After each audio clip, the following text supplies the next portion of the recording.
am now standing at the westernmost point of the lower 48 United States. Is it worth the hike for the bragging rights to be here? Maybe not. But is it worth the hiking to get to this rugged beauty on the Washington coast? Oh yeah.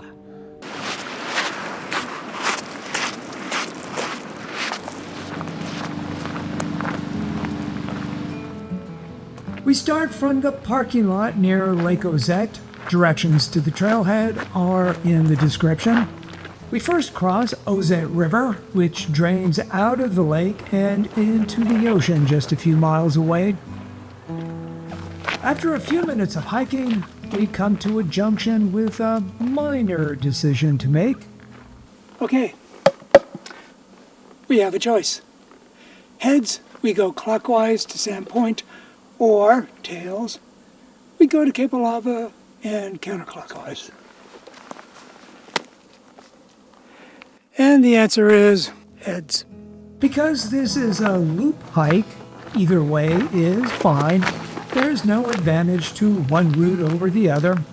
Both trails run through spectacular rainforest that, with the exception of the path itself, appears to have never been touched by humans. A step back into a primeval era. That feeling gets somewhat diluted by the occasional boardwalks that keep our boots off the more swampy sections, which I have to say is a good thing. Right here is a banana slug, valiantly trying to get away from me. It's best not to step on these guys because they're endangered by an invasion of black slugs from Europe.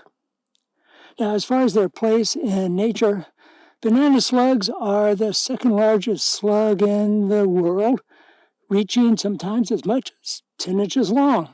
If you happen to see slime coming out of the back of the slug, that means it is leaving behind pheromones to attract mates. Now, in this case, that's not as complicated as it might sound, because mature banana slugs are both male and female.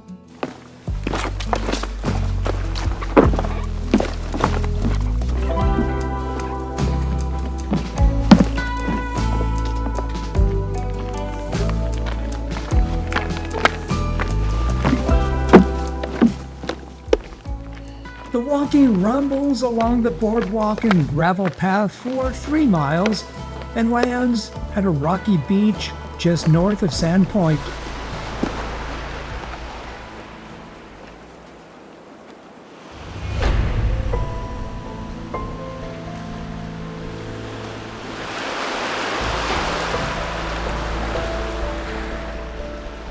Again, the ambiance is wild, despite this being a popular place for hikers.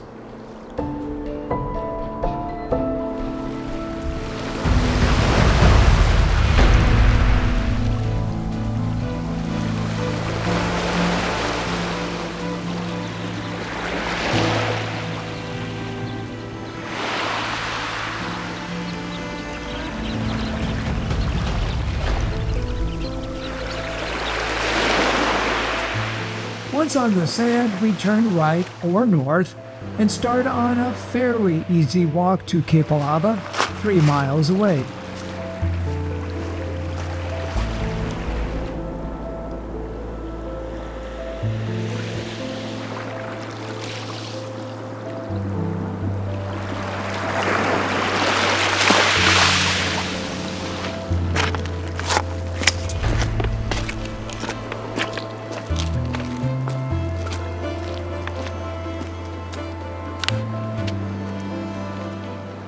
It's best to do this around low tide because there are some points that get swallowed up in high tide, making them more difficult to maneuver past. Also, this is largely a rough, rocky surface that requires slowing down and watching your step. I recommend boots.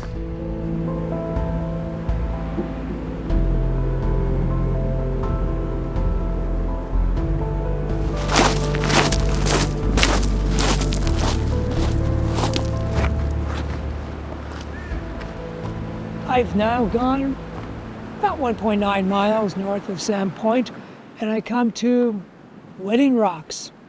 Not sure why it's called that. Anyway, the idea is to peruse the petroglyphs carved with rocks and bones by ancestors of the Makah tribe who lived north of here at Cape Alava.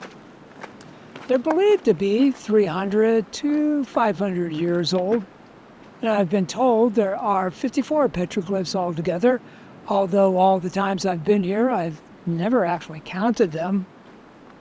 And I have a theory that some of them are hidden under boulders that were rolled by massive storms sometime in the past. I could be wrong about that.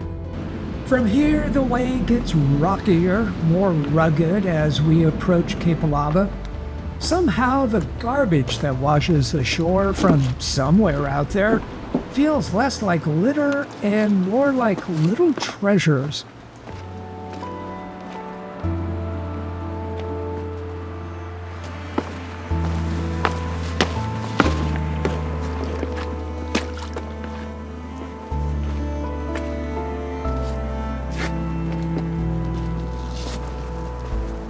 And then we come to Cape Alava, with Ozette Island just southwest of the point.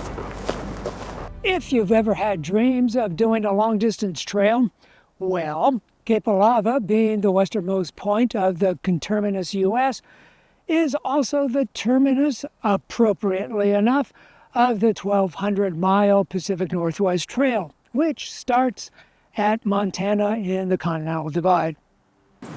I could stop the beach hiking here and head back into the rainforest for the trailhead, but I feel compelled to revisit the site of an amazing archaeological dig started more than 50 years ago. I feel privileged in a way to have been here when the excavations first started in 1970. Yeah, that's right, Mr. Hall is that old. What archaeologists found were 6 Makah tribe longhouses that around 1640 were buried by a mudslide. However, it wasn't until February 1970 when a violent storm came through here and washed away some of the dirt that anybody knew what was here. It took 11 years to recover 55,000 artifacts, including wood carvings and, most amazingly to me, ropes that somehow had survived 400 years. This was all before what was known as pre-contact. That is, before European explorers started showing up in ships. Now, just south of the former excavation site is this plaque commemorating all that was learned through the artifacts, and those artifacts can be seen at the Makah Cultural and Research Center in Nia Bay.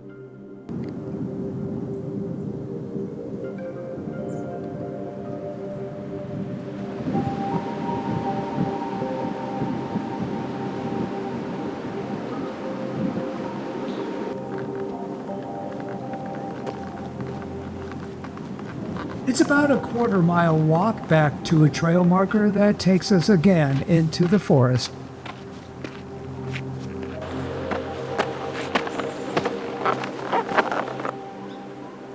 If you choose to camp here, there are some really nice sites back in the woods here. Now, for a campfire story, this one isn't too bad. Feel free to embellish if the kids are looking a little bored. Seems there was a Japanese rice transport ship that happened upon the Cape in 1834.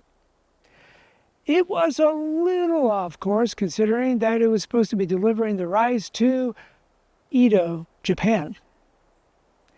The crew had lost its mast and rudders in a violent storm and drifted for 14 months before landing here. The 3 survivors, after going through all that, were then enslaved by the Makah natives who lived here. Eventually, they ended up in Vancouver Island. If nothing else, this is an example of how many shipwrecks there have been along the coast here. This is not a safe place for sailors. Now on trail again, we briefly climb into the woods where the majority of the path is boardwalk.